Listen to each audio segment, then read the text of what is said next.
Hi, my name is Joanne Miller. I'm with a Facebook page called Dead Men Tell No Tales, so we do. This has always been considered the Capone House on Van Buren in Fort Myers, Florida. Somebody asked me to do a search to find out if that was true. It was a nearly impossible search. The search involved meets and bounds, two separate government lots, a separate section, the street name changed 3 times, and 3 separate subdivisions surrounding the property since 1925. The question has always been, did Al Capone own this house or stay there? After 1 week of intense research for a realtor, I was ready to give up, but I decided to try a few more things before I threw in the towel. I just hate not finding something I'm looking for. I searched the newspapers in all of 1925, no luck.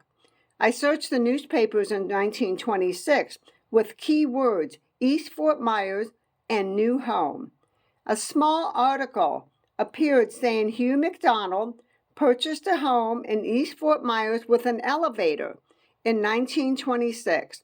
I messaged the realtor and asked if there was an elevator in the house. He said there was. Bingo! Hugh McDonald from Covington, Kentucky, a Fort Myers wealthy snowbird, was the first owner of the house. Hugh owned groves and a vast amount of property in Lee County. He invested wisely and became very wealthy.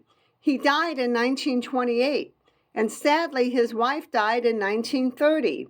They did not get to enjoy the home very long. He owned a touring car that Ben King drove the McDonald's everywhere, including back and forth to Kentucky. He was well liked in Fort Myers. They had no children, but left the house and the property to nephew Hugh Warner. Hugh Warner died in 1944, and that's where the paper trail really starts. The home was rented or empty from 1930 to 1944. Capone went to jail in 1931 and died in 1947. He could have been in the home prior to 1931, but nobody really knows. There's no reports of him in Fort Myers or Fort Myers Beach earlier. No connection between Hugh McDonald and Al Capone was found. The home is just amazing. And I'm just posting for anyone that's even wondered about the house.